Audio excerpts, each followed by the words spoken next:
You may know H.G. Wells for his iconic science fiction stories, although he never became an academic. As a young man, Wells won a scholarship to Imperial College London, where he studied under the eminent biologist T.H. Huxley, a contemporary of Charles Darwin's. The famed author, who was born on the 21st of September 1866, would go on to become one of the most prolific, forward-thinking writers of his time.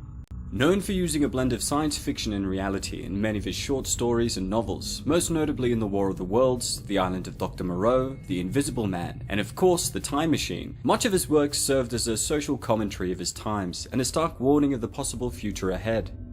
His earliest training was in the medical field of biology, and as a believer of Darwin's theory of evolution, at a time when most in the scientific community ignored his work, considering it to be erroneous. It's no wonder that much of this would go on to influence his writing career. We'll be taking a look at the Morlocks, featured in both film adaptations of H.G. Wells' novel, The Time Machine, which was first published in 1895. In the novel, the Morlocks were a fictional species and descendants of Homo sapiens that served as the main antagonists of the narrative. The novel and films revolve around a brilliant mathematician and scientist who develops a time machine. Curious to see what the future held, the unnamed character in the book travels further and further into the depths of tomorrow, witnessing gradual and at times rapid changes in humanity and the world around him until he finally reached some 800,000 years into the future, where he stumbled upon the Morlocks and the Eloys. Because of the harsh conditions that ravaged the Earth, making nutrient-rich foods and water scarce, both species evolved to become considerably weaker to humans of old. But it's clear that the Morlocks were the strongest of the two, as witnessed with the ease in which they were able to hunt the Eloys, who could do nothing but flee in panic. In the book, the Morlocks were explained as having evolved from neglected social classes that lived on the streets and beneath the Earth's surface, while the ascendant class of society lived in large houses and evolved into the Eloys. This idea was based on the social and economic classes that separated the majority of humanity throughout history, where there's always been a clear divide between those that were rich and those that were struggling to survive. This point is exemplified by this passage from the novel.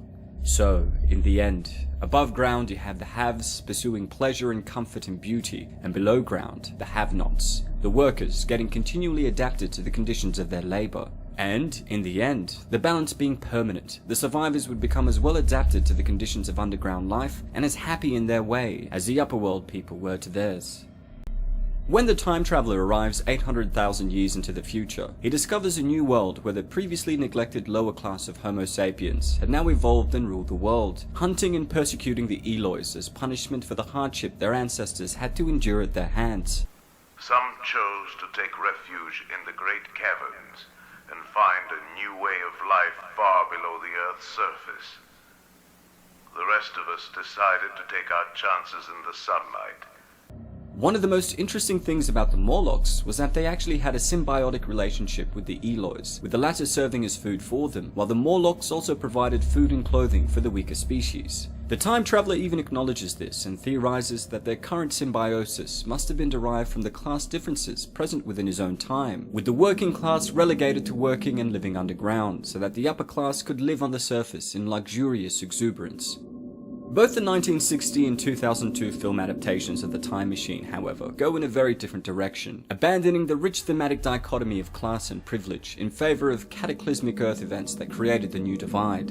In the first film starring Rod Taylor, the Morlocks were similar to their novel counterparts, but their backstory is much different, as they did not evolve from lower social classes, but instead their existence was the result of catastrophic wars that destroyed much of contemporary civilization and a large portion of the human race.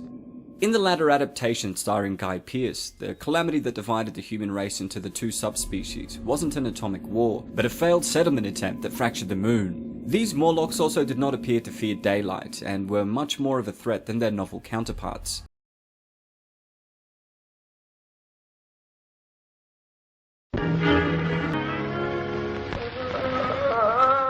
You're convinced that the thing on this table isn't human?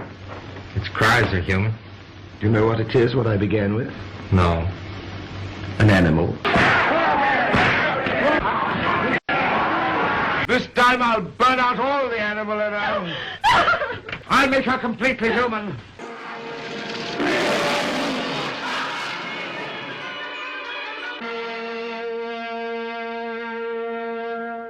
The island of Dr. Moreau. Who are those creatures? What are they? What were they? What were they? This is human. This is man. Understandably, they fear this place. You will explore that in the battlefield and bring back the knowledge. The ultimate knowledge. No! You see, it's happening already. No! You are an animal. This is the chillingly prophetic story of the genius who tore down the walls that separate man and beast, the incredible humanimals that populate the island of Dr. Moreau. And we set about using music to report on what we were looking at, which we called de-evolution. Every man, woman, and mutant on this planet shall know the truth about de-evolution. Are we not pimps? We are Evo. People would get really upset with us. They thought we were pro-de-evolution. We were trying to explain that we just thought that's what was happening. We weren't really advocating it. It's a beautiful world we live in. On the sixth day, God created man.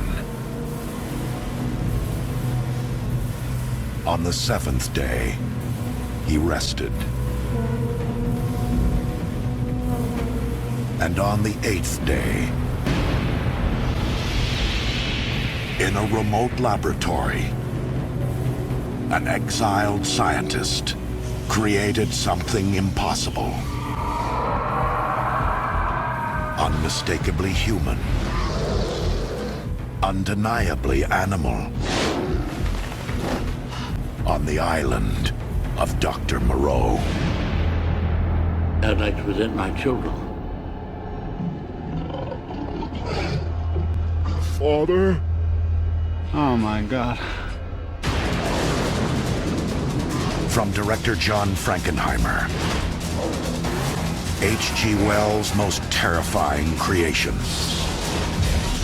About the line that separates man from beast. What's going on?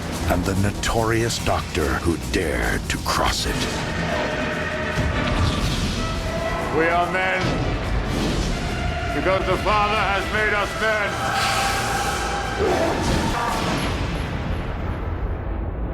The island of Dr. Moreau.